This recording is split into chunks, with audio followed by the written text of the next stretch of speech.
এখন তো বাসায় কেউ নেই, আপনি একদম একা। আপনি বোনও অফিসে। আপনার বাবা যদি এসে আপনাকে আর আমাকে একসাথে দেখে ফেলে তাহলে কি হবে? বাবা তো মনে হয় আপনাকে ভীষণ পছন্দ করেন, চাকরিজীবী মানুষ, নির্ঘাত বিয়ে দিয়ে দিবে। কি বলেন কি? হ্যাঁ, সম্ভাবনা আছে। কিন্তু আপনি তো প্রেম, বিয়ে এসবের সাথে বিদ্রোহ করেছেন। তারপরও সাপোর্টিভ পার্টনার পেলে বিয়ে করে ফেলতে পারি। তাই নাকি? তা ধরেন আমাদের বিয়ে হয়ে গেল। মানে ধরেন, তখন আপনার ভাই কি করবে? কি আর করবে? আমাকে তো পুলিশে ভয় কিচ্ছু বলতে পারবে না। নিজে নিজে পাগল হয়ে পাগলা কাউকে চলে যাবে। আচ্ছা, আপনি কিন্তু বললেন না যে কেন বাসা ছেড়ে আসলেন। আমার ভাইয়ের একটা ফ্রেন্ড আছে যার সাথে আমার ভাইয়া বিজনেস করে, প্রচুর টাকার মালিক। লোকটাকে আমার একদম পছন্দ না, এটা জানা সত্ত্বেও আমার ভাইয়া, আমার ভাবি এবং কি আমার বাবা সারাদিন তার গুণগান আমার সামনে গাইতে থাকতো। আমার একদম অসহ্য লাগে এগুলো। ইগনোর করলেই পারেন।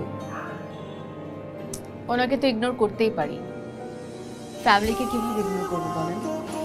আমি ফ্যামিলিকে যখন জানাই যে আমি আসলে বাইরে পড়তে যেতে চাই, এটা আমার ভাইয়ের ফ্রেন্ড জানার পরে আমার ভাইয়াকে সে অফার দেয় যে আমি বাইরে যেয়ে চাকরি করে আর কত টাকাই বা কামাবো, তার থেকে 4 গুণ বেশি টাকা উনি আমাকে ওনার অফিসে দিবেন, আর আমাকে বাইরে পড়তে যেতে দিবেন না। কিন্তু যেদিন আপনি বাসা ছেড়ে চলে আসলেন সেদিন কি হয়েছে? ওনার একটা অনেক বড় শোরুমের উদ্বোধনী ছিল, যেখানে উনি চেয়েছিলেন যে আমি তার পার্টনার হিসেবে চলি। এটা আমার ফ্যামিলির সম্মতি ছিল। আর মানে আমি তার সাথে কেন পার্টনার হিসেবে যাব বলেন? আমি তো রাজি না। আর এই জিনিসটা আমার একদম পছন্দ নয়। আর আমার কাছে মনে হচ্ছিল যে সব কিছু just like out of my control. আমি এর জন্য বাসা থেকে বের হয়ে এসেছি। ভীষণ বড় লোক মানুষ। আমাদের দুজনের মধ্যে কি একটা অদ্ভুত মিল, তাই না? দুজনই বাসার যন্ত্রণায় অতিষ্ঠ হয়ে একদম বৃহতে, আবার দুজনই একই বাসায় উদ্বাস্তু হয়ে বসবাস করছি। আসলে আমরা নিজেদের মতো করে বেঁচে থাকতে চাই, এতটুকুই তো।